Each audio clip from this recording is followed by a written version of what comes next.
Hello friends, welcome back to all of you on my YouTube channel. So हम लोग आज की video में पढ़ने जा रहे हैं मास एंड वेट।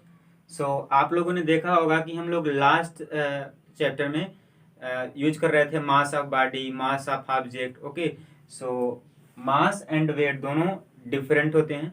ओके, सो सबसे पहला टॉपिक आज का हम लोगों का होगा मास। मास क्या होता है, किसी भी ऑब्जेक्ट का मास क्या होता है, हम लोग उसको कैसे डिफाइन करेंगे। Mass of an object is the amount of matter contained in a substance। इसका मतलब ये हुआ कि जो किसी भी ऑब्जेक्ट का मास होता है ना, वह अमाउंट ऑफ मैटर होता है जो उस ऑब्जेक्ट में कंटेंड होता है। ओके, जितने अमाउंट मैटर से मिलकर वह बना होता है ऑब्जेक्ट, ओके, वही उसका मास होता है। जैसे हमारा मास क्या हो जाएगा, एक मैन का मास क्या हो जाएगा, जितना मैटर हमारे अंदर कंटेंड है। ओके, जितने मैटर से कंटेंड होकर हमारा बॉडी बना हुआ है वो हमारा मास होगा। ओके, सो ये हो गया मास की डिफिनीशन। तो इसमें एक पॉइंट याद रखना कि mass of an object remains the same whether the object is on the earth, moon और एनी आउटर स्पेस। जो मास होता है ना किसी भी ऑब्जेक्ट का या किसी भी बॉडी का या किसी भी सब्सटेंस का, वो हमेशा कांस्टेंट होता है। वो चाहे अर्थ पर हो या मून पर हो या किसी दूसरे आउटर स्पेस में हो। ओके, जो मास होता है किसी भी ऑब्जेक्ट का वो कभी भी चेंज नहीं होता। ओके, वो प्लेस पे डिपेंड नहीं करता। ओके, सो ये हो गया मास। सो हम लोग का नेक्स्ट टॉपिक है इसमें वेट। वेट क्या होता है किसी भी ऑब्जेक्ट का। Wait of an object is the force of attraction of the earth on an object. इसका मतलब क्या हुआ, जो वेट होता है किसी भी ऑब्जेक्ट का वह फोर्स ऑफ अट्रैक्शन होता है अर्थ का उस ऑब्जेक्ट पर। ओके, मीन्स जिस फोर्स ऑफ अट्रैक्शन से, ओके, जो अर्थ है किसी भी ऑब्जेक्ट को अपनी ओर अट्रैक्ट करती है, ओके, उसी फोर्स ऑफ अट्रैक्शन को उस ऑब्जेक्ट का वेट बोलते हैं। ओके, जितना भी जो फोर्स ऑफ अट्रैक्शन है उस ऑब्जेक्ट पर लग रहा होता है अर्थ का, उसी को हम लोग बोलते हैं वेट। सो हम लोग वेट को निकालते कैसे हैं। सो हम लोग ये जानते हैं कि जो अर्थ होती है प्रत्येक ऑब्जेक्ट को अपनी ओर अट्रैक्ट करती है ग्रेविटेशनल फोर्स के कारण। Okay, so according to Newton second law क्या हो जाता है, according to Newton's second law हम लोग क्या जानते हैं, F is equal to M A होता है। ओके, सो यहाँ पर क्या हुआ है, यहाँ पे वर्टिकल मोशन हो रही है।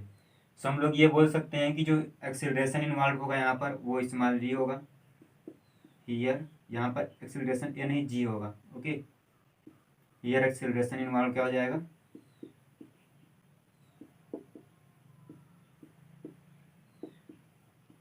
जी हो जाएगा। ओके, सो अब इसमें हम लोग एक ही जगह जी रख देंगे, क्या हो जाएगा, F is equal to M G. Okay, F is equal to M G आ जाएगा न्यूटन सेकेंड लॉ से। ओके, जो ये फोर्स ऑफ अट्रैक्शन है F is equal to M G, okay, earth का उस ऑब्जेक्ट पर। ओके, इसी को हम लोग बोलते हैं वेट किसी भी ऑब्जेक्ट का। ओके, जो ये फोर्स ऑफ अट्रैक्शन है अर्थ का किसी भी ऑब्जेक्ट पर, हम लोग इस फोर्स ऑफ अट्रैक्शन को बोलते हैं वेट उस ऑब्जेक्ट का। ओके, सो यही हो गया वेट। तो हम लोग इसको अब एफ से रिप्रेजेंट नहीं करके इसको हम लोग डब्ल्यू से रिप्रेजेंट कर देंगे। ओके, सो लिख देते हैं यहाँ पर weight W is equal to हो जाएगा एम जी। ओके, यहाँ पे हम लोग लिख भी सकते हैं कि this force of attraction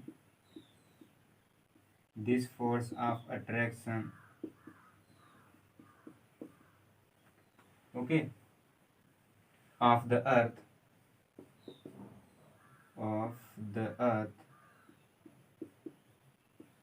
on an object is weight of that object.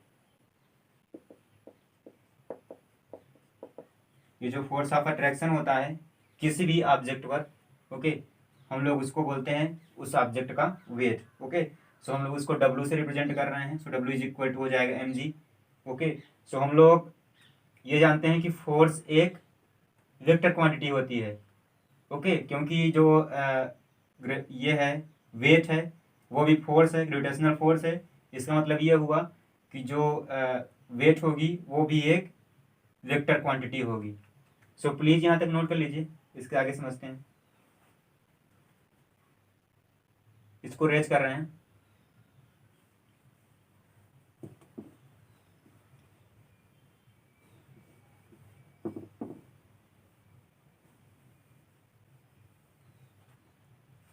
सो हम लोग निकाल चुके हैं कि वेट क्या होता है किसी भी ऑब्जेक्ट का, वो होता है W=mg। ये कहाँ से आया था? न्यूटन सेकेंड लॉ से आया था, ओके। सो हम लोग ये जानते हैं कि जो फोर्स होता है वो एक वेक्टर क्वांटिटी होता है, ओके, क्योंकि यह भी एक अट्रैक्शन फोर्स है, ग्रेविटेशनल फोर्स है, जिस फोर्स से अर्थ अपने किसी भी ऑब्जेक्ट को अट्रैक्ट कर रही है अपनी ओर। सो जो वेट होगा वह भी एक वेक्टर क्वांटिटी हो जाएगा, क्योंकि यह भी एक फोर्स होता है।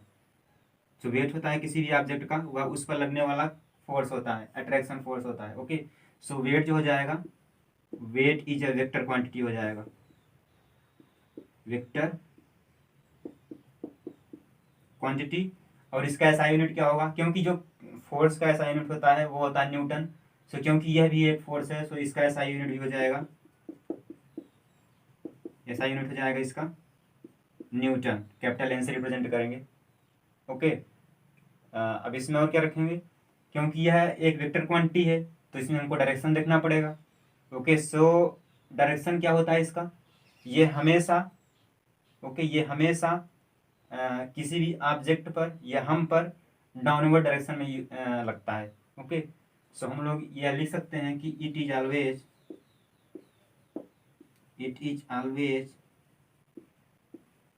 Acts on you downward, acts on you downward.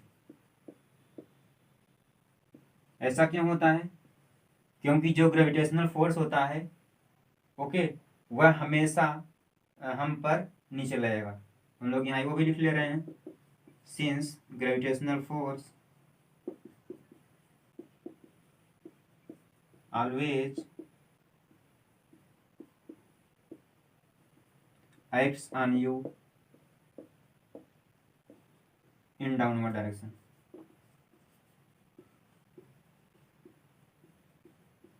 Okay, ऐसा क्यों होता है? क्योंकि जो ग्रेविटेशनल फोर्स होता है हमेशा हम पर नीचे डायरेक्शन लगता है, और जो ऑब्जेक्ट, जो वेट होता है किसी भी ऑब्जेक्ट का, वह ग्रेविटेशनल फोर्स होता है उस ऑब्जेक्ट पर लगने वाला।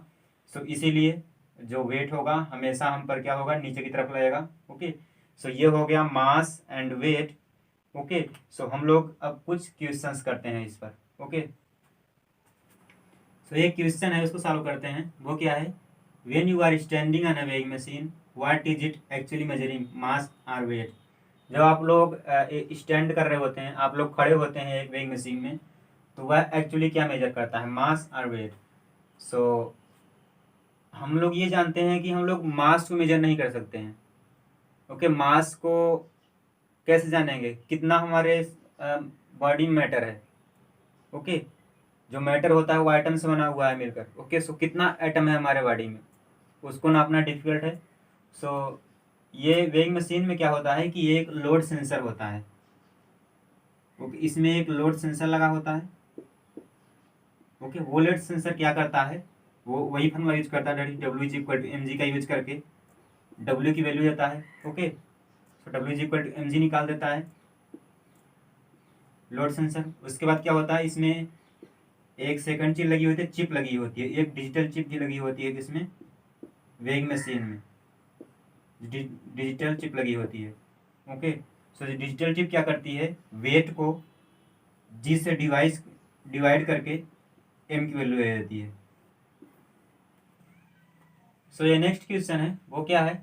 Suppose a person of 80 kg is on moon, okay, is his weight on the earth and on the moon is same. इसका मतलब ये हुआ कि आप लोग सपोज करिए कि एक पर्सन है, वो 80 kg का है, 80 kg का है जब वह मून पर होता है, ओके। सो जो उसका वेट है, क्या उसका जो वेट है अर्थ पर और मून पर सेम रहेगा? ओके। सो नहीं, इसका आंसर क्या हो जाएगा? नो। जो वेट है ओके, जो वेट है किसी भी वो उस पर्सन का, ओके, वो मून और अर्थ पर सेम नहीं रहेगा। हम लोग ये जानते हैं कि मास सेम रहता है, मास कांस्टेंट रहता है, ओके, अर्थ पर हो, मून पर हो, या किसी आउटर स्पेस में, बट जो वेट होगा उसका सेम नहीं रहेगा। वो कैसे नहीं रहेगा सेम? सिंस वी नो हम लोग क्या जानते हैं कि W इज इक्वल टू क्या होता है, वेट इज इक्वल टू क्या होता है, mg होता है, ओके। और g क्या होता है, इसमें g चेंज हो जाता है। जी क्यों चेंज हो जाता है? जी तो यार अर्थ पर ही चेंज हो जाता है, ओके। इक्वेटर पर अलग होता है जी, मीन्स कम होता है, पोल्स पर ज्यादा होता है, ओके। सो ये तो चंद्रमा हो गया, ये तो मून पर चला गया, वो तो अलग ही हो जाएगा। सो जी यहाँ पर चेंज हो जाता है, ओके, क्योंकि जो जी का फार्मूला होता है वो होता है capital G capital M upon R square. देखो यहाँ पर ये जो कैपिटल जी है यूनिवर्सल ग्रेविटेशनल कांस्टेंट है, तो कांस्टेंट ही रहेगा, ओके। बट कैपिटल एम और कैपिटल आर वेरी करेगा चंद्रमा पर।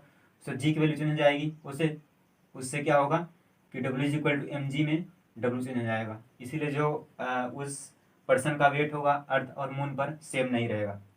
सो ओके, सो ये हो गया। सो हम लोग का नेक्स्ट टॉपिक है wait of an object on the moon, okay. Moon पर किसी भी ऑब्जेक्ट का वेट क्या होता है? Wait of an object on the moon is the force with which the moon attract that object. इसका मतलब क्या हुआ? जो वेट होता है किसी ऑब्जेक्ट का मून पर, वह फोर्स होता है जिससे कि मून उस ऑब्जेक्ट को अपनी ओर अट्रैक्ट करता है, ओके। सो किसी भी ऑब्जेक्ट का वेट मून पर होता कितना है, उसको निकालने के लिए हमें इस चीज़ को जानना जरूरी होगा, ओके। सो पहले इन चीज़ को देख लेते हैं, उसके बाद हम लोग उसको निकाल लेंगे किसी भी ऑब्जेक्ट का वेट मून पर कितना होता है, ओके।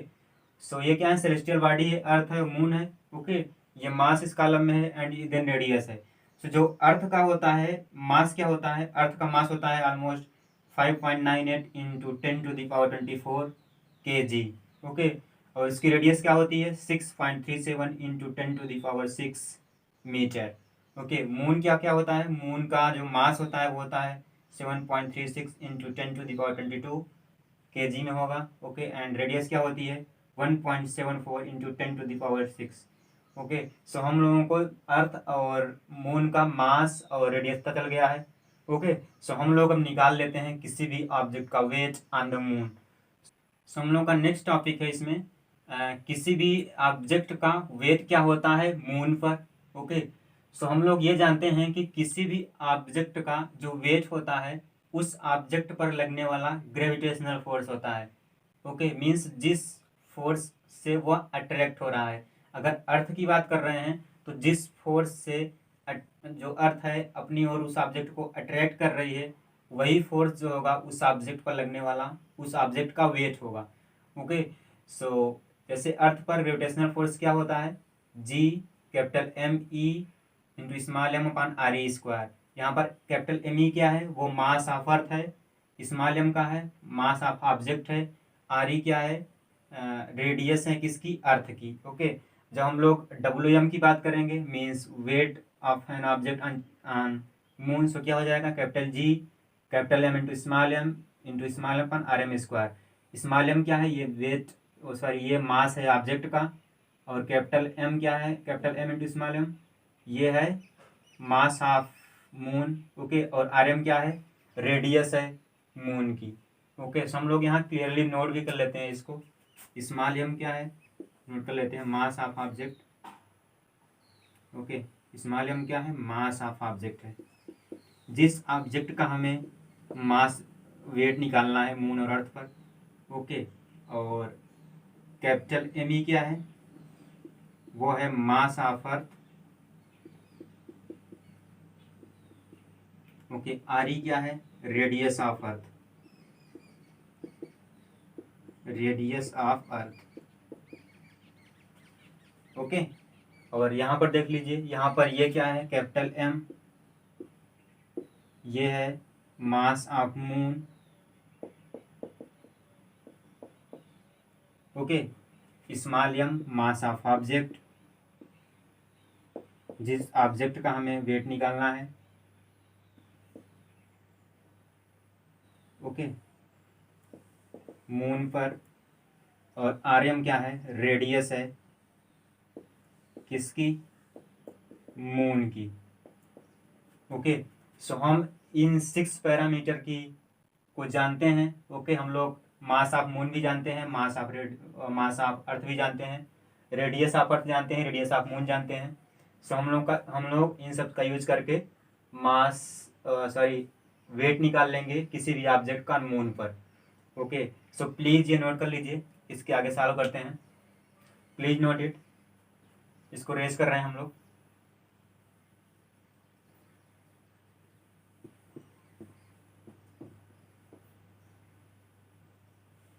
सो हम लोग ये मान ले रहे हैं कि ये रिलेशन फर्स्ट है, ओके, ये सेकंड है। ओके, सो हम लोग क्या कर रहे हैं, W by W E, sorry WM by WE means second को डिवाइड कर रहे हैं फर्स्ट से।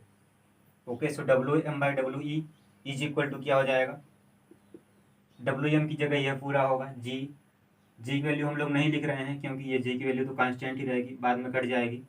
सो G, मास ऑफ मून कितना होता है, ओके, मास ऑफ मून कितना होता है हम लोगों ने इसके पहले देख लिया है, वो कितना था, 7.36 इंटू 10⁻22 kg में था।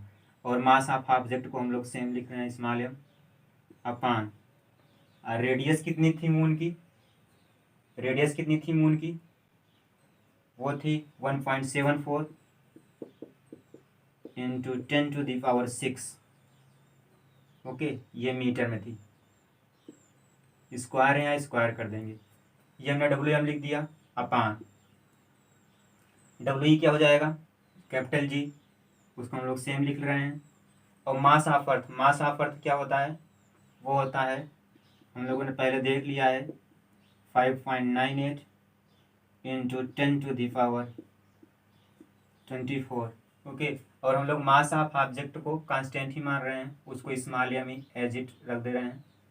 और अर्थ की रेडियस क्या होती है, इसको भी हम लोग लास्ट ईयर में देख चुके हैं, वो कितना थी, वो थी ऑलमोस्ट 6.37 इंटू 10⁻6, ये किस में थी, मीटर में थी। ओके, सो हम लोगों का यहाँ पर क्या हो जाएगी, स्क्वायर हो जाएगा। Okay, so capital G means universal gravitational constant है, ये तो कट जाएगा। ओके, मास ऑफ ऑब्जेक्ट वो अर्थ हो या मून हो, वो कांस्टेंट रहने वाला है हमेशा। सो क्या होगा, मास ऑफ ऑब्जेक्ट को हम लोग भी यहाँ से कट कर दे रहे हैं। सो हम लोगों की कुछ न्यूमेरिकल्स वैल्यू जिसमें बच गई हैं। सो आगे जो हम लोग इसको सॉल्व करेंगे तो हम लोगों को मिल जाएगा, ये ऑलमोस्ट मिलेगा 2.431 इंटू 10⁻10, ओके, जो हम लोग इसको सॉल्व करेंगे। और नीचे क्या मिलेगा हम लोगों को, 1.474 इंटू 10⁻11, ओके। जब हम लोग सॉल्व करेंगे इसको, इस न्यूमेरल वैल्यू को, सो हमें ये मिल जाएगा। ओके, जब हम लोग इसको फर्दर सॉल्व करेंगे तो हम लोग को मिल जाएगा WM by W is equal to, या क्या मिल जाएगा, 0.165, ओके, ये मिल जाएगा। ओके, इसकी कोई यूनिट नहीं होगी क्योंकि ये रेशियो है, ओके, दो फोर्स का रेशियो है। ओके, तो ये हो गया 0.165, ओके। सो ये क्या हुआ, weight of mass, okay, weight of object on mass, sorry weight of object on moon और weight of object on earth का रेशियो हमें मिल गया 0.165। और ये जो होता है ये ऑलमोस्ट होता है 1/6, ओके। जो 0.165 होता है वो ऑलमोस्ट होता है 1/6, 1/6, ओके। सो हम लोग क्या लिख सकते हैं अब कि दिस इम्प्लाइज, जो WM हो जाएगा means mass of, sorry means weight of object on moon हो जाएगा, वो क्या हो जाएगा, WE/6। जो वेट होगा किसी भी ऑब्जेक्ट का मून पर क्या होगा, वो WE/6 मीन्स जो किसी भी ऑब्जेक्ट का वेट होगा मून पर वह अर्थ के वेट से 1/6 होगा। ओके, मीन्स जो किसी भी ऑब्जेक्ट का वेट था ओके अर्थ पर, वो मून पर जाकर क्या हो जाएगा, कम हो जाएगा, 1/6 रह जाएगा। ओके, सो ये हो गया weight of object on the moon. So ये क्वेश्चन है, इसको सॉल्व करते हैं। वो क्या है, mass of an object is 20 kg, what is its weight on the अर्थ। इसका मतलब ये हुआ कि किसी ऑब्जेक्ट का हमें मास दिया हुआ है, वो कितना दिया हुआ है 20 kg, और हमको उसका वेट निकालना है अर्थ पर। सो इसमें गिवन क्या है, m is equal to 20 kg, किसी भी ऑब्जेक्ट का मास दिया हुआ है। ओके, हमें क्या निकालना है, हमें वेट निकालना है उस ऑब्जेक्ट का, किस पर, अर्थ पर। सो W इज इक्वल टू क्या होता है, हम लोग जानते हैं m इंटू जी होता है। Okay, so W is equal to क्या हो जाएगा, m कितना दिया हुआ है 20 किलोग्राम। ओके, और हम लोग ये जानते हैं जी की वैल्यू कितना होती है 9.8। ओके, 9.8 मीटर पर सेकेंड स्क्वायर। हम लोग कैलकुलेशन में जी की वैल्यू 9.8 ही लेंगे। ओके, 9.8 और एग्जैक्ट नहीं लेंगे फॉर सिंप्लीफिकेशन। तो ये मीटर पर सेकेंड स्क्वायर में हो गया। सो हम लोग इसको सॉल्व कर लेते हैं। ये हो जाएगा W इज इक्वल टू यहाँ 2 इंटू 98 आ जाएगा। ओके, किसमें अगर न्यूटन में आएगा, इसको हम लोग फर्दर सॉल्व करेंगे तो आ जाएगा 196 न्यूटन। सो जो 20 kg बॉडी का वेट हो जाएगा, मीन्स 20 kg ऑब्जेक्ट का जो वेट हो जाएगा वो हो जाएगा 196 newton. So thus the weight of the object is 196 metre. हम लोग यहाँ लिख भी सकते हैं, thus the weight of object is कितना 196 न्यूटन। Okay, 196 newton. सो ये नेक्स्ट क्वेश्चन है, उसको सॉल्व करते हैं। क्वेश्चन क्या है, an object wages 20 Newton when measured on the surface of the earth, what would be its weight when measured on the surface of the earth moon। Okay, तो question में क्या दिया हुआ है कि एक ऑब्जेक्ट होता है। ओके, जब हम लोग उस ऑब्जेक्ट के वेट को अर्थ के सरफेस पर मेजर करते हैं तो उसका वेट जो आता है 20 न्यूटन आता है। ओके, सो उसी ऑब्जेक्ट का वेट जब हम लोग मून पर मेजर करेंगे तो वो कितना हो जाएगा, वो हमें निकालना है।